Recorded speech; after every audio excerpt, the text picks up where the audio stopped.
Commons Standing Committee on Procedure and House Affairs. Pursuant to Standing Order 108, Sub 3, the committee is meeting to continue its clause-by-clause consideration of Bill C-25, an act to amend the Canada Elections Act and to enact an act to change the names of certain electoral districts, 2026. Short title, Strong and Free Elections Act. Today's meeting is taking place in public in a hybrid format pursuant to the standing orders. Members are attending in person in the room and remotely using the Zoom application. Before I continue, I would ask all in-person participants to consult the guidelines written on the cards on the tables. These measures are in place to help prevent audio and feedback incidents and protect the health and safety of everyone in the room, especially our interpreters. I'd like to remind witnesses that committee members may ask questions in either French or English. If you need interpretation, please take a moment now to prepare your earpiece and select the listening channel you need in advance in order to take full advantage of the time allotted for questions and answers. A few comments for the benefit of members. A reminder that all comments should be addressed through the chair. For members in the room, if you wish to speak, raise your hand. For members on Zoom, use the raised hand feature, and the clerk and I will do our best to keep a list. I would like to welcome back our officials. I won't go through the introductions, but welcome back. And we will continue with clause-by-clause consideration. We are now on clause 36. So I will ask, shall clause 36 carry? CPC 6, we voted on CPC 36. It was defeated. Shall clause 36 carry? Yes, agreed. Clause 37. Agreed. Agreed. Clause 38. Agreed. Agreed. Clause 39. G1. Ms. Vandenbeld, please. Yes, thank you. So G1 also addresses the recommendations by the committee on the unduly long ballots. So it did say that we would have a unique official agent for each candidate in each district, but it didn't really clarify that it was in a particular election. So what this amendment does for that ambiguity is to make sure that if the next election, an official agent can be an official agent for a different candidate. They just can't do it in the current same election. So it's just clarification. Agreed. Is there any further debate? We move it on consent? Yeah. Yes? Okay. On consent, it's carried. Shall clause 39 as amended carry? Agreed.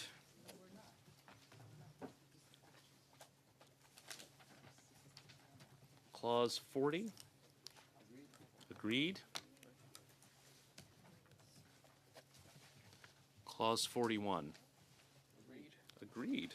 Oh, look at us. Clause 42. Agreed.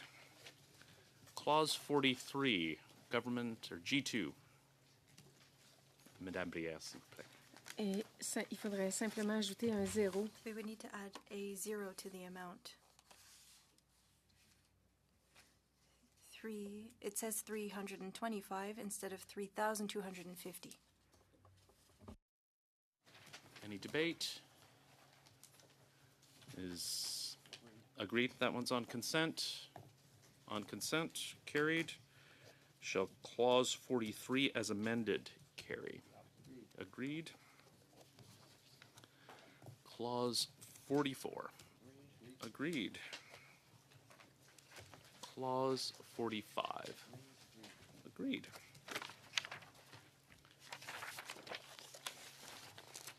Clause 46. Agreed. Clause 47. Agreed. Clause 48. We have CPC 7.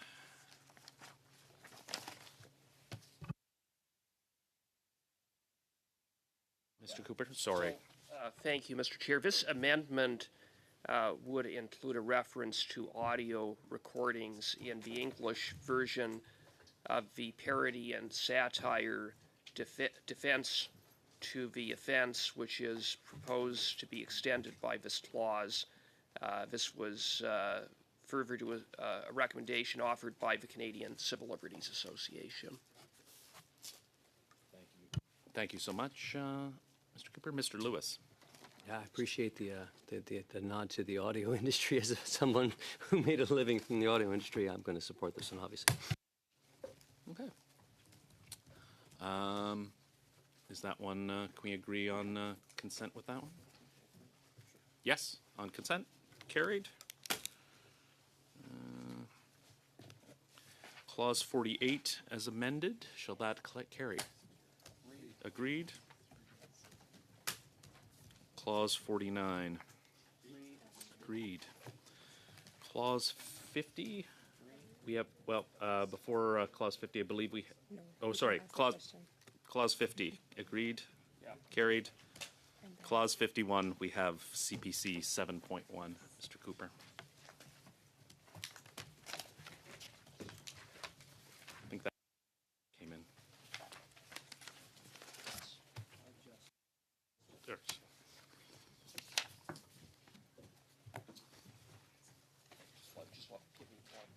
Sure.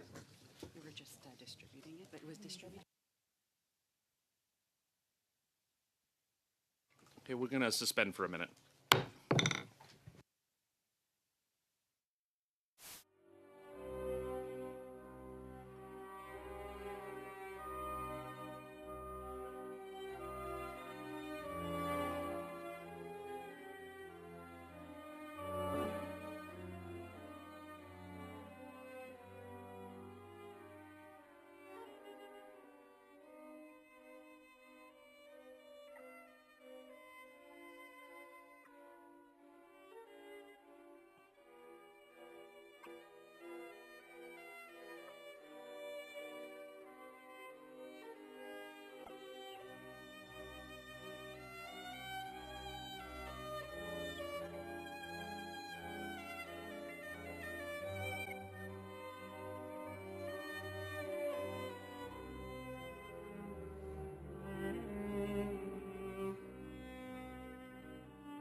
Turn to Mr. Cooper.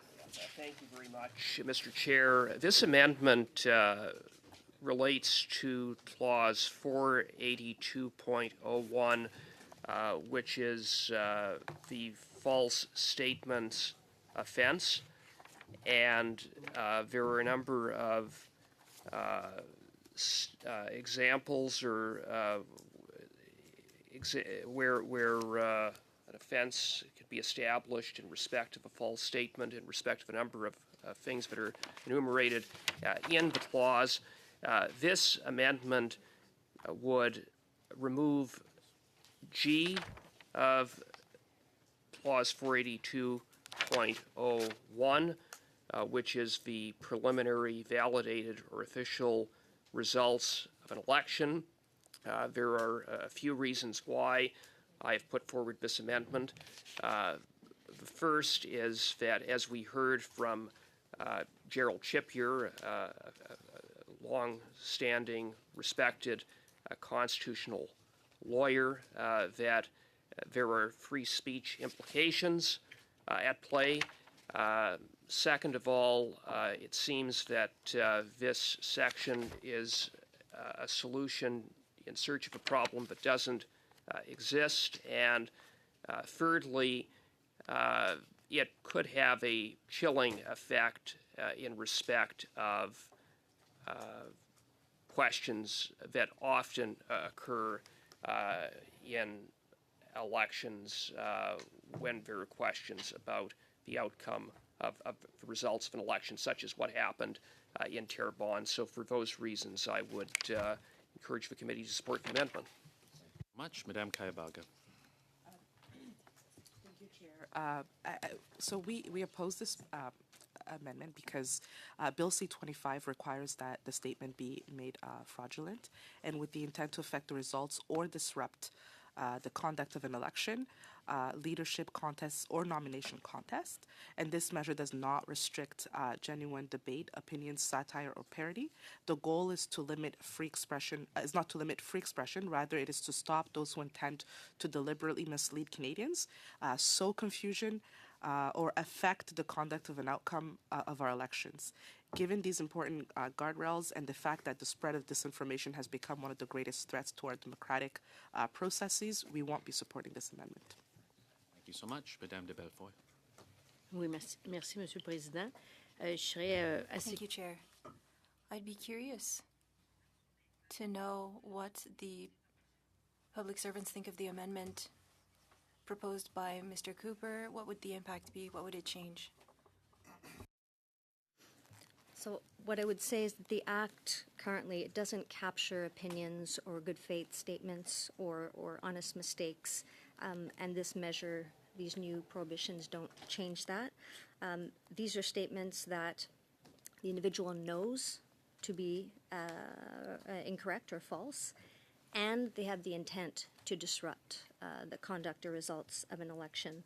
So these paragraph G, as well as these 7 statements here, have been scoped and integrated to protect the legitimacy of the electoral process while respecting freedom of speech. They are also, again, designed to capture intentional bad actions in a narrow set of circumstances that are very specific to the electoral context. So that it could be removed, any of these statements could be removed, but it would leave a gap in terms of potential statements that could be made. For example, in the case of G, if election results were not ready and ballots needed to be counted overnight, and news outlets agreed that election results wouldn't be ready until the next morning, potentially someone or a candidate could go on social media and say, I have won the election. So that would be something that would be captured. But again, just to stress that the person knows that the statement is false and they have the intent to disrupt the conduct or results of an election. Mr. Jackson. Thanks, Chair. So just following on that, so for example, we had a provincial, I'm understanding this would apply to the federal situation, but we had a leadership race in Manitoba a number of years ago, and the candidate that lost the election went on social media, well, in the media the next day, and even though her campaign team that was in the ballot room had scrutinized the ballots, they knew the result, she went publicly and said, I won the election. This was a fraudulent, it was handled badly, even though it wasn't, and she had sworn witnesses. How would this bill, if implemented, impact that situation? I would just note, so the Commissioner of Canada Elections would have the opportunity to, if there was merit to investigate, if someone had suggested that a false statement had been made. They've been designed to be relatively easily verifiable, something that did happen or didn't happen, but the Act and the Commissioner is not there to be punitive. She's there to act in the public interest. So if there was something that was determined to be known to be false by that individual, and they had the intent to disrupt, so the bar is pretty high, then it would be an offense under the Act, but it would really depend on each of the particular circumstances. Each instance would be potentially investigated or not as an offense. Mr. Cooper? Certainly the bar is high. The standard is intent, and that is an important safeguard. But nonetheless, I would emphasize that it does or could have unintended consequences in terms of having a chilling effect where there are legitimate questions about elections. I can recall, for example, a friend of mine who's now a minister in the province of Saskatchewan. He lost his seat here in 2006 by 53 votes. There were all kinds of irregularities in that case, including the winning candidate holding raffles and auctioning off TVs, among other allegations in that particular riding. When the result comes down to one vote in Terrebonne, there were questions in that case. So on that, really, that is my primary concern, is the unintended consequences that this might have, not in so far as persons who are going out and willfully spreading misinformation and disinformation about legitimate election results, but where often in every election there are one or two ridings where it's a close race, where irregularities may happen, where there are allegations and close outcomes, and that is what I'm concerned about. Thank you so much. Seeing no further debate, we will call the vote on CPC 7.1. Madame Brière. Ms. Fancy? No. Mr. Fanjoy? No. Madame Kayabaga? No. Mr. Lewis? Against. Ms. Vandenbel? Against. Mr. Cooper? In favor. Mr. Gill? Yes. Mr. Jackson? In favor. Mr. Van Popta? Yes. Madame de Bellefeuille? Contre.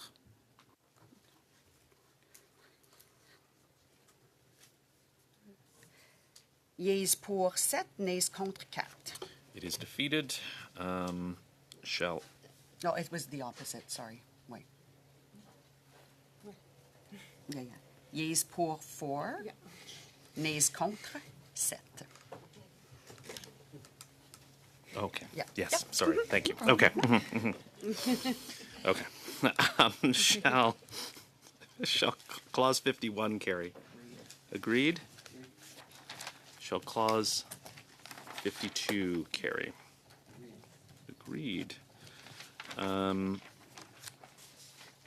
CPC 1 was defeated. So if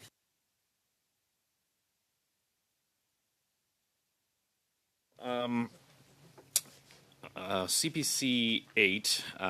You're. Is it, I think It would create an incoherence if it was moved. and because of the previous amendments, I will withdraw this amendment. Wonderful. Thank you. Shall clause 53 carry? Agreed.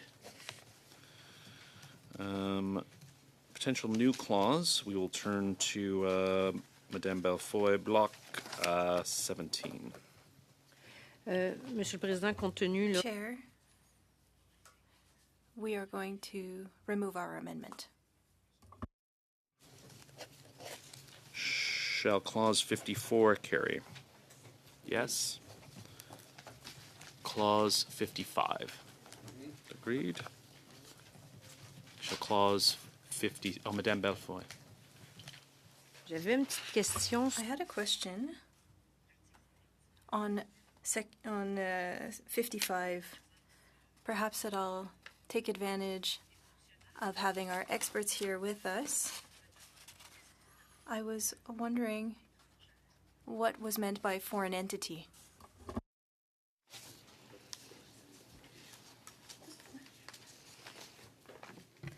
Sorry, foreign entity is defined in the Act as an individual who is not a Canadian citizen or a permanent resident, as defined in subsection 2.1 of the Immigration and Refugee Protection Act.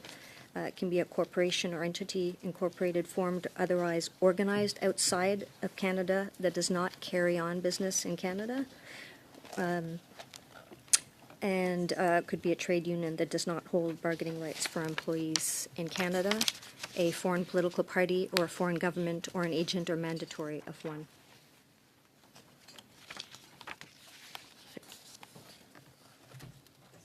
Merci. Shall clause 56 carry? Yes, thank you. Shall clause 57 carry? Yes. Shall clause 58 carry? Shall clause 59 carry? Clause 60, G3.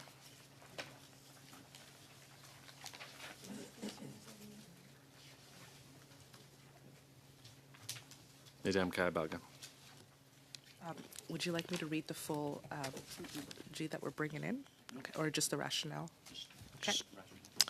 So this is a technical amendment that harmonizes a prohibition with the associated offense related to the new ban on accepting contribution that is in the form of a crypto asset, money order, or payment product.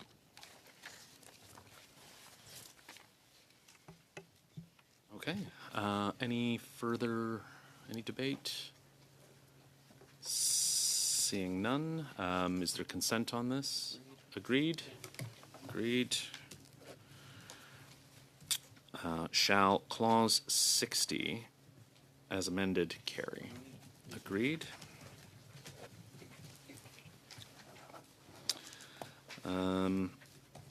Clause 61, we have NDP 4. If NDP 4 is adopted, block 17.01 cannot be moved due to a line conflict.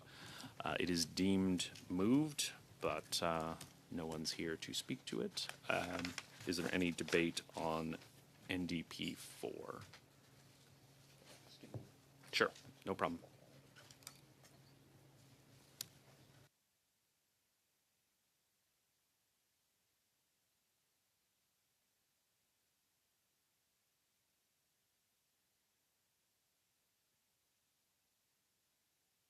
We'll suspend for a minute. So we don't.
On NDP 4, is there any debate on NDP 4? No. Is there any support on NDP 4? No. Could it be defeated on? Oh, you support? Okay, let's call the vote on NDP 4. Madame Brière. Miss Fancy. Mr. Fanjoy. No. Madame Kayabaga. Mr. Lewis. Against. Ms. Vandenbeld. Against. Mr. Cooper. In favor? Mr. Gill. In favor. Mr. Jackson. In favor. Mr. Van Popta. Can you just give us a thumbs up? I'll accept a thumbs up in this one moment. Okay. Thumbs up. Thumbs up. Okay. Madame de Bellefeuille.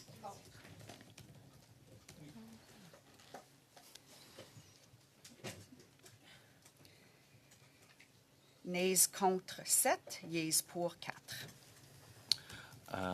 It is defeated.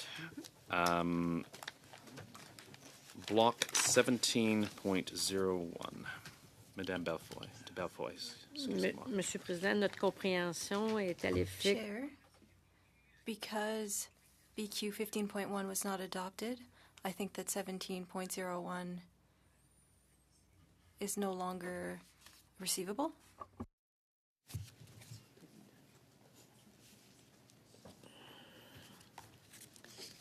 Donc, je le retirerai. So I would remove the amendment.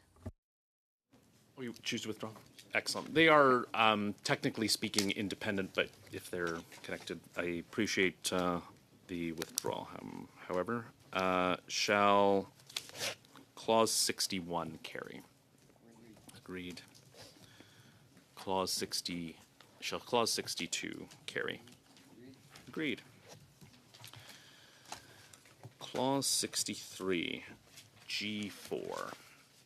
Ms. Fancy. Yeah, I'd like to speak to that quickly in regards to this clause. We want it to be amended by replacing line 17 on page 30 with the following, and that would be under H-.001, being a nomination contestant, a leadership contestant, or the financial agent of a nomination contestant or leadership. And what we're hoping that does is the Election Canada's Act currently includes additional punishments for offenses that are designated as a corrupt practice. So as the name suggests, a corrupt practice is a serious offense which warrants extra scrutiny, especially when knowingly committed by somebody who should be deemed trustworthy. What it also does within the bill will make it a corrupt practice for a nomination contestant or a leadership contestant to knowingly offer a bribe to influence whether or how someone votes at a nomination leadership contest. And it will also, however, financial agents in this should likewise be held to what we feel is a higher standard if found guilty of a serious offense, given the importance of their role. And this aligns with that such prohibited behavior and how it's treated elsewhere in this act as well. Therefore, this motion would make a corrupt practice for the financial agent of contestants of knowingly offering a bribe.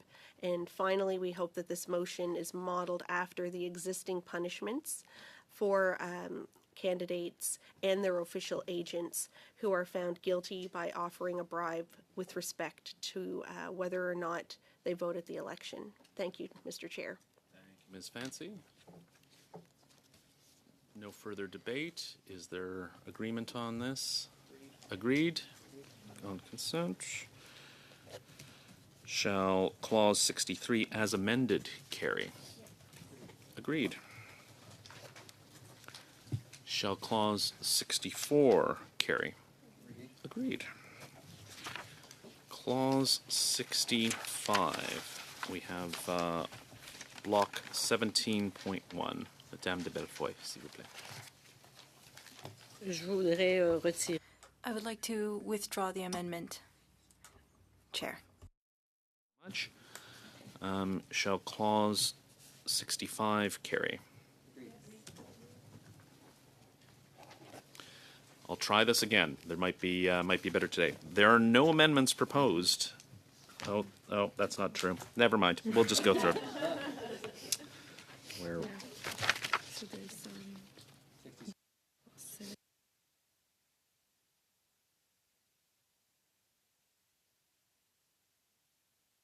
Sorry. Shall Clause 66 carry? Agreed.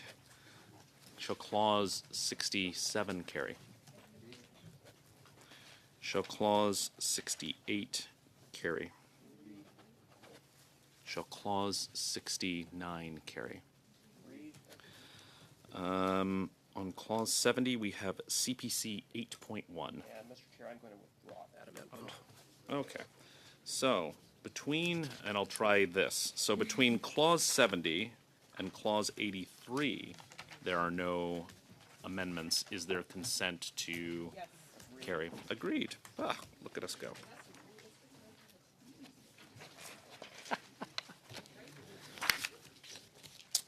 Excellent. I appreciate the spirit of collaboration. Potential new clause, 83.1, we have G5. Ms. Fancy. Thank you very much, Mr. Chair. So we're suggesting that Bill 25 be amended by adding after line 28 on page 39 the following.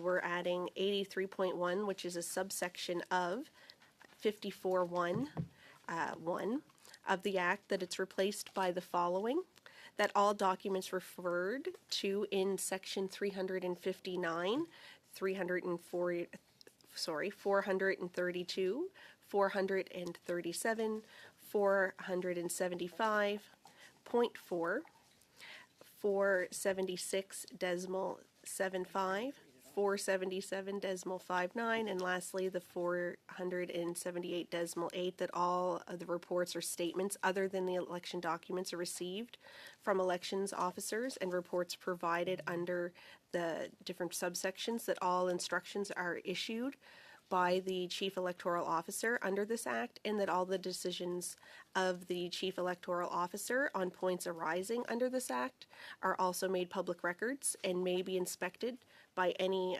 person on request during business hours. Thank you, Mr. Chair. Thank you so much. Madame de Bellefoy, s'il vous plaît. Monsieur le Président, dans le fond, Chair,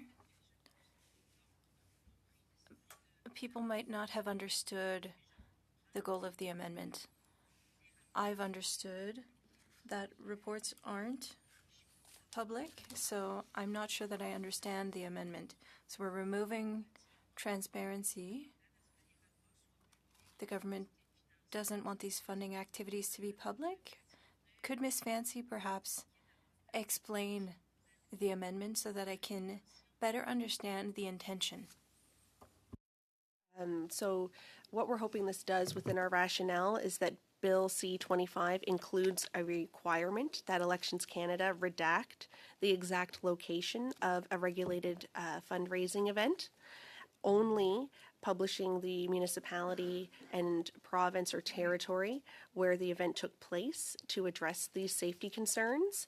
However, Elections Canada has also has a general obligation to allow public inspection of all reports in its possession upon request unless otherwise exempted. Consequently, we're hoping an additional amendment was needed to exempt the RFE report that I mentioned before, received by Elections Canada in their original unredacted form from public inspection. And lastly, the regulated fundraising event, or RFE, after an event reports are published online by Elections Canada, they're identical to the documents that the public may inspect at an RO office, and that the Bill C-25 keeps this requirement for the CEO to publish these reports minus the precise address. Please go ahead. Monsieur le Président, peut-être j'aimerais avoir l'opinion des Chair, perhaps I would like to hear from our civil servants. Would this amendment not be removing information that's important to the public, especially if we're seeking more transparency? This amendment seeks to not make these reports public. Is this not removing accountability and transparency? Yep, thank you. Thank you for the question. The regulated fundraising event reports will still be made public. They will still be published online, minus the specific location and address of the event, which is consistent. This is kind of a consequential amendment to that. It's that if someone were to go to a returning office and ask to see the document, they could see it unredacted. So this is just exempting that the specific details in that report. It wouldn't be provided, but it is provided online. The same information is currently provided online. Merci beaucoup, Monsieur le Président. Donc, ce que je comprends quand même, il y a... Thank you. So, I understand that we're trying to not share where the fundraising event is happening. I think that this information is important and should be made public. And so, Chair, I'm going to vote against the amendment. Any further debate? Okay, we'll call the vote on G5, please. Madame Brière. Miss Fancy? Yes. Mr. Fanjoy?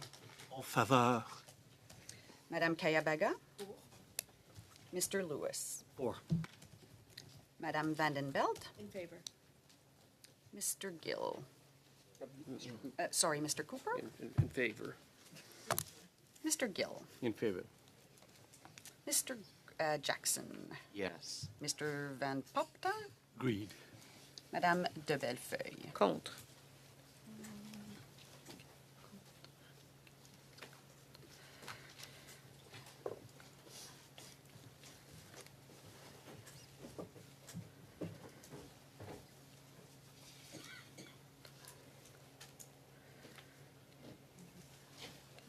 I am having trouble here.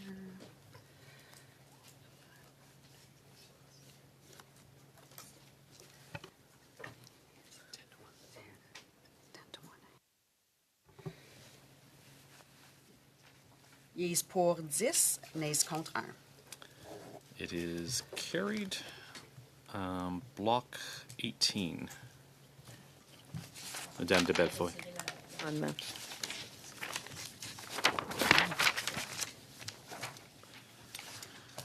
Shall clause... Just clause 84. Okay. Shall clause 84 carry? Agreed?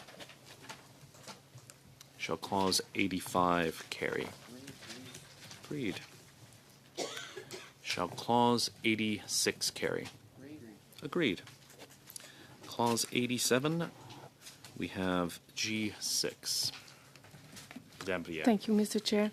C'est simplement une modification corrélative. This is an amendment for the implementation. In Clause 87, we're specifying which sections of C25 will be implemented after royal assent and which will be subject to Section 554 that allows the Chief Electoral Officer up to 6 months for the implementation. So amendments regarding funding activities, those are implemented as soon as there is royal assent. Our amendment is necessary.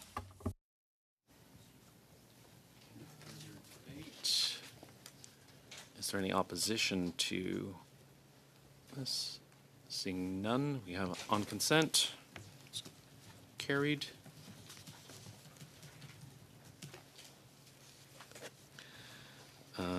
Shall clause 87 carry as amended? Agreed. Clause 88, CPC 9. Mr. Cooper. Thank you very much, Mr. Chair. This is an amendment that had been requested by Member of Parliament Shelby Cramp Nyman, which is simply to remove the proposed riding name change. As a result, the riding would remain as is in terms of its name. Mr. Lewis. Thank you, Chair. Just for clarification for what Mr. Cooper is saying, I think we're saying we're going to defer to the local MPs who are asking for the responsibility to make that change. Can I get clarification from Ms. Pereira on that? Is that what these amendments are doing? It puts the onus on the local MP to ask for that change? Yes, that's correct. In the Part 2 of the Act, there is a preamble that states that these are changes proposed to the electoral districts that they represent.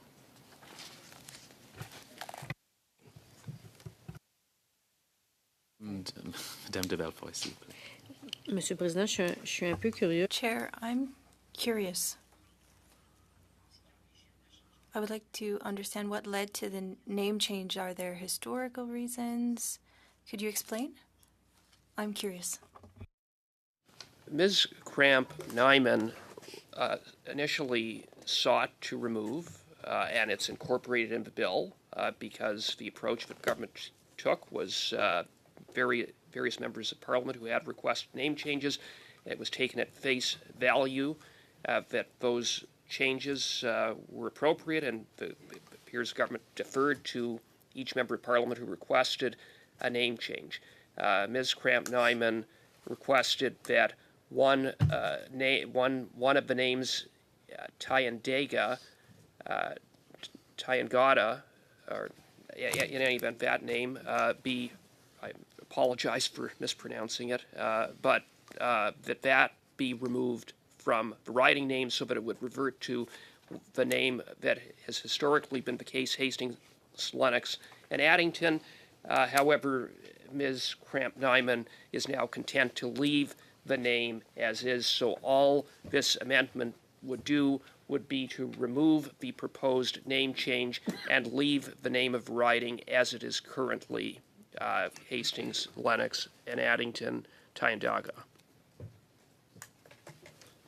Is there any dissent on this amendment?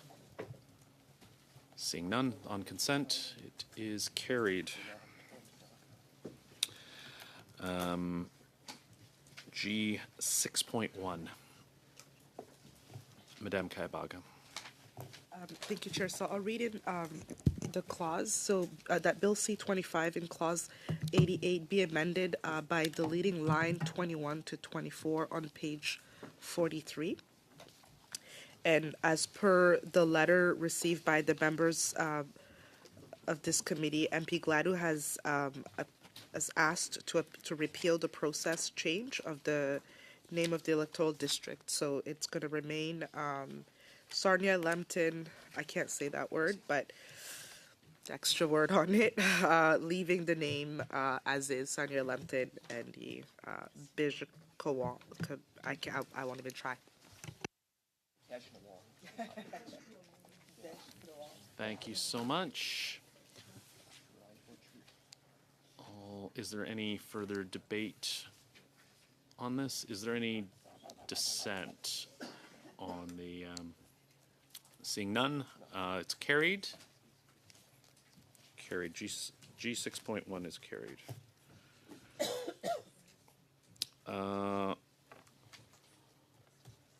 We will now move to Block 19.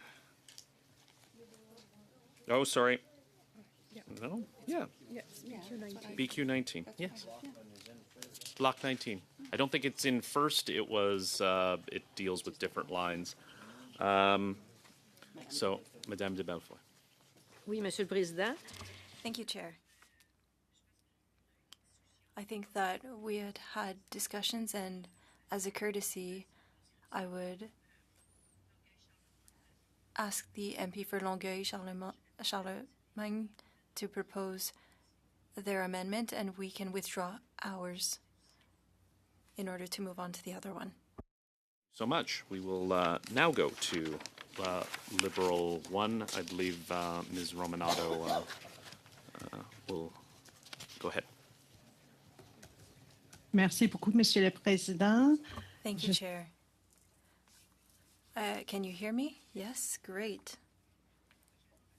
So, with C-25, I proposed to amend the name of my riding to Longueuil Griffin Park so that it better aligns with the neighboring ridings, and so that it reflects the geographical nature of the region and to recognize the contributions of the Greenfield Park community. As all MPs, I have always been committed to listening to those from my riding and to hear their views. I've received comments from my constituents in Longueuil, Charlemagne, and they agree with the addition to Greenfield Park. They want the Charlemagne name to remain. And so it's That is why I am proposing to amend the name from Longueuil Greenfield Park to Longueuil Charlemagne Greenfield Park. On the issue, is there any dissent?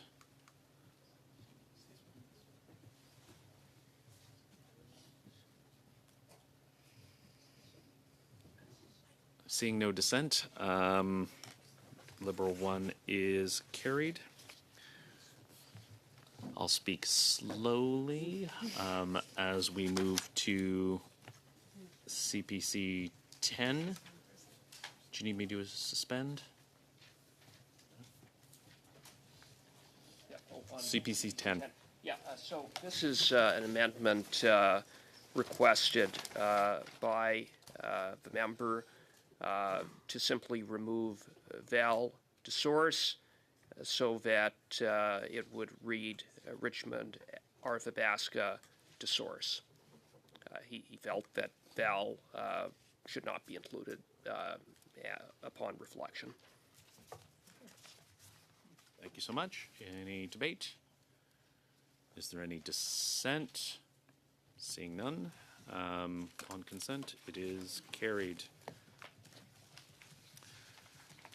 Shall clause 88 as amended carry? Agreed. Potential new clause 88.1, CPC 11. Mr. Cooper. CPC.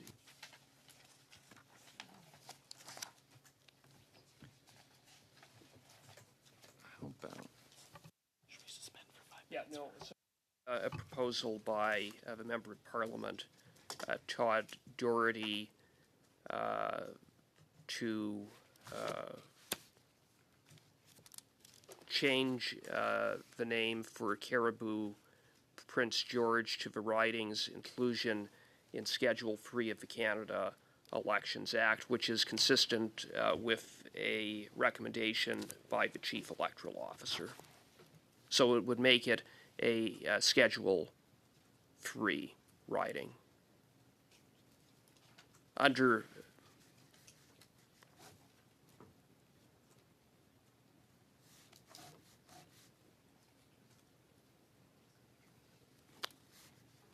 I think, and it would just add Ominica. Thank you so much. I'll go to you, Mr. Fanjoy, in 1 second. Just to let you know, CPC 11 and G7 introduce a similar amendment to Schedule 3 of the Canada Elections Act. If both amendments are adopted, it could create a redundancy. Mr. Fanjoy. Yes, G7 deals with this in a manner that's aligned with how names appear in Schedule 3 and is also consistent with other name changes to the schedule in G8. So we will be opposing this amendment. Mr. Cooper, go ahead. So, sorry, and I was not fully clear. All this is a coordinating amendment. He had proposed a name change. His riding is listed in Schedule 3 of the Canada Elections Act, and so that was omitted from the bill. So all this amendment does is add that name change to Schedule 3 of the Act. Do you have your hand up? Monsieur le Président, si les fonctionnaires pourraient nous expliquer. Could our experts explain, is this an alignment amendment? Is it still aligned with G9? This is a technical amendment that would update Schedule 3, which is in the Canada Elections Act. The Part 2 names are not in the Canada Elections Act, but this is a consequential amendment for those names that are in Schedule 3 where electoral districts that have limited or restricted communication and transportation facilities. It's simply the names that that pass need to be reflected in Schedule 3 because the CEO is not able to amend those himself. He can only do that within 7 days after a representation order is issued following a redistribution exercise. So this amendment is needed. It is identical to G7 and G8. I believe in CPC 11 there's a mention of the province as well, but that is already in Schedule 3. So it would just, I believe, G7 and G8. Or G7 makes the same amendment, but without adding the province of British Columbia because it's already in Schedule 3. But it accomplishes the same thing.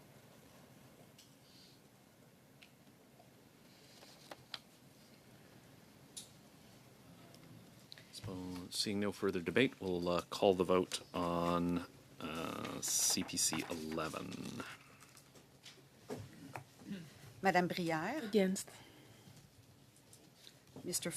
Madame Fancy, Against. Mr. Fanjoy, Madame Kayabaga, Contre. Mr. Lewis, Against. Madame Vandenbeld, Mr. Cooper, In favor? Mr. Gill, In favor. Mr. Jackson, Yes. Mr. Van Popta, In favor. Madame de Bellefeuille,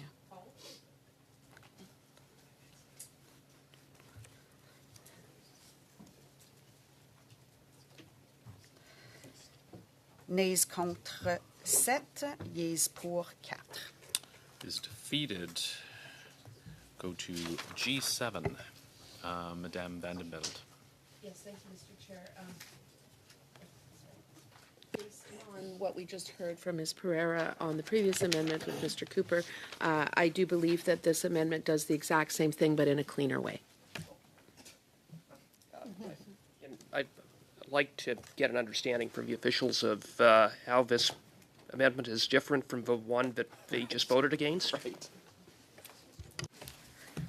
It accomplishes the exact same thing. It's just that in the previous motion, there was a reference in the amendment to British Columbia, which is already in Schedule 3. So all of the provinces are in Schedule 3. So G7 and G8 just amend the name as proposed in the previous motion. It's just a drafting approach, so there's no redundancy to the province. Adding province of British Columbia? Because That was a it's in the- previous amendment, so I'm still, can you clarify? Just the words heading of British Columbia, it's already in the schedule. So it's just the way it was drafted, it would suggest that we would need to include, the bill would need to include British Columbia as well as the name change. But But I just to clarify, it says replacing the name Caribou Prince George with Caribou Prince George Dominica, and that there are quotations around it under the heading. It doesn't say add the heading, it just recognizes that there is such a heading. perhaps you're correct. It's just simply a drafting preference where it's read as to include the heading because it's in the motion, but it does the same thing.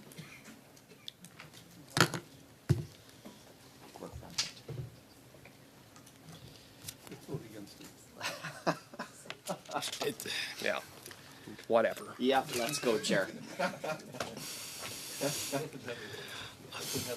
I don't think this anyway. I don't think this is about wins and losses. I think this is just about standard drafting in a piece of legislation. Is what I'm hearing. I think we're arguing in favor of the exact same thing. So let's not get too far off. No one's winning votes on when they go back to their constituents on this one. Shall G7 carry? Is there agreement? Agreed? Carried. A potential new clause 88.2, G8. Mr. Lewis. It's the exact same thing as G7 in the spirit of giving that responsibility for the name change of the writing to the member of parliament from that writing. Accomplishes the same thing as CPC 11 for Mr. Doherty's sake. So I just wanted that clarity.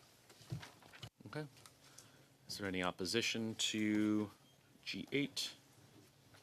Seeing none, on consent, G8 is carried. We will move to Clause 89. Perhaps before we move to Clause 89, and I see Madame Normandin coming in, perhaps it's best that we suspend as we're getting close to the hour. We'll suspend for 5 minutes. Just on this one, it's, okay. I think we're dealing sort of with the same situation from the previous amendment. So I'll withdraw CPC 12, and I think we'll support the alternative amendment. Okay. Thank you. I'm still going to suspend for 5 minutes just to give everyone a quick break at the top of the hour.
We will go to G9.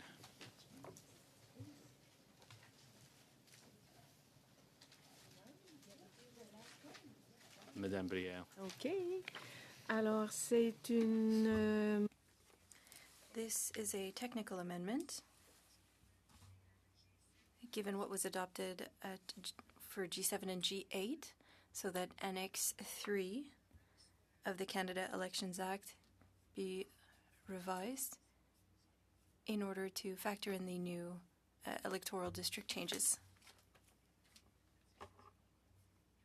Those amendments will be implemented at the same time as the name changes. Any debate? Any opposition? It's agreed. On consent, carried. Shall Clause 89 as amended carry?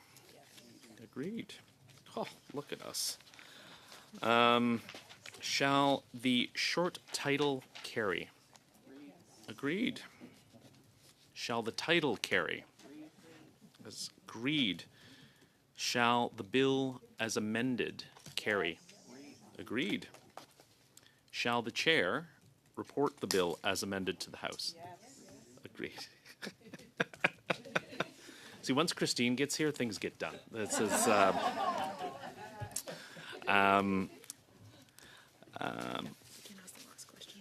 shall the committee order a reprint of the bill as amended for the use of the House at report stage?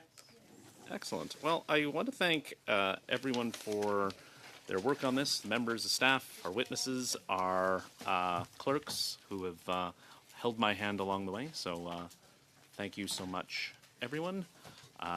This committee stands adjourned.